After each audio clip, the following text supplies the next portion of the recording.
त्यानंतर आता काय प्रॉब्लेम आला?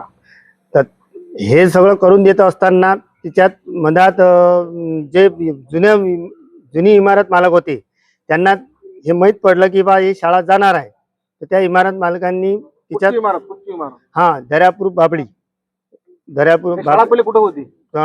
हे तालुका दर्यापूर बाबळी येथे. त्याच्या पहिले गुल्लरघाट इथे होती. गुल्लरघाट हे शाळा आदिवासी आश्रमशाळा ही गुल्लरघाटची आहे. तिचं पुनर्वसन झाल्या कारणाने तिचा इमारत नसल्या कारणाने त्यांनी शाळा शिफ्ट केली बाबळी येथे दर्यापूर कॅम्प बाबळी झाली ती. आणि तिथे बाबळीची शाळा तिथे 12 वर्षे राहिली. 12 वर्षे राहून तिचा सुखसुविधा त्या घर मालकाने पुरवल्या नसल्या कारणाने चांगल्या सुखसुविधेसाठी त्यांनी माझी इमारत सिलेक्ट केली.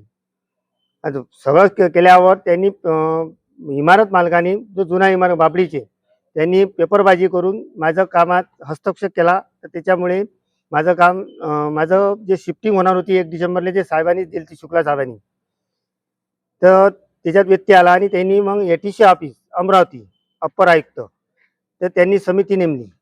ते समिती आली आणि त्यांच्या या ठिकाणी जी आता संस्था जी आणली आहे शाळेत शासकीय आश्रमशाळा आली आहे, ते कशी काय आणली तुम्ही? हे मी पेपरमध्ये ॲड आली ती. त्या ॲडवर मी निविदा जाहीर केली. तर त्या निविदेवर त्यांनी समिती नेमली. ती समिती माझी मंगल कार्यालय पाहण्यात आलं आणि त्यांना माझी जागा पसंत पडली.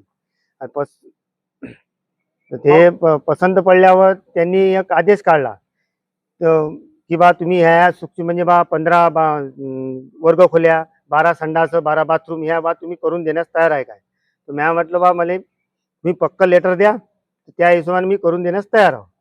तर त्यांनी मला IAS अधिकारी जे धारणीचे शुक्ला साहेब आहेत, सिद्धार्थ शुक्ला जे प्रकल्प अधिकारी PO आहे आणि SDO आहेत, त्यांनी एक आदेश दिला की बा तुमच्या सांगण्याप्रमाणे तुम्ही बा सगळ्या सुखसुविधा लेकरांच्या सुखसुविधा करून देण्यास तयार असल्या कारणाने तुमची शाळा बा ही मान्य झालेली आहे. तर त्यांनी मला कालावधी दिला 1 महिन्याचा. 1 महिन्याच्या कालावधीत बाहेर तुम्ही शाळा ताबडतोब तयार करून द्यावी. आता एका महिन्याच्या कालावधीत शाळा ही मी त्यांना पक्की प्लेन केली आणि 3 पत्र्यात वर्ग खोल्या गेल्या आणि राहण्याची जे वसतिगृह वगैरे आहे हे पक्क जे मंगल कार्यालय असल्याने त्याच्यात मी सेपरेट मुलींसाठी अलग वसतिगृह, मुलांसाठी अलग वसतिगृह, सेपरेट 12 संडास, 12 बाथरूम हे सेपरेट मुलांना करून दिले आणि त्यांना वेगळं भंडारगृह, वेगळं भोजनगृह हे सगळं त्याच्या सांगण्याप्रमाणे सगळं करून दिलं.